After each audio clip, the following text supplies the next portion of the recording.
Free cash flow drives deleveraging. The best metric for deleveraging potential is a company's free cash flow yield, free cash flow to market capitalization.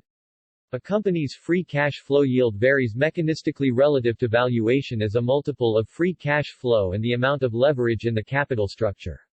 Leverage therefore magnifies the impact of valuation on the free cash flow yield of a business.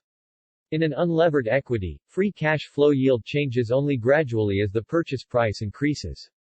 As you increase the amount of leverage, the difference in free cash flow yield is amplified. Figure 4 illustrates this point through a sensitivity analysis. In the far left column of Figure 4, which represents an unlevered equity, free cash flow yield changes only gradually as the purchase price increases. The difference in free cash flow yield between paying 5 times EBITDA and 15 times EBITDA is only 7 percentage points. However, as leverage increases, the difference in free cash flow yield is larger. At 70% leverage, paying 5 times EBITDA results in a 20% free cash flow yield, while paying 15 times results in a negative 1% free cash flow yield, a 21 percentage point difference in free cash flow yield. EBITDA is an imperfect proxy for actual cash flow. Interest rates vary, tax rates vary, and capital intensity varies.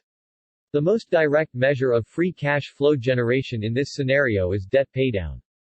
Cheap and leveraged companies that have been actively paying down debt are in a different position from companies that have recently raised debt because of an inability to generate sufficient internal funds.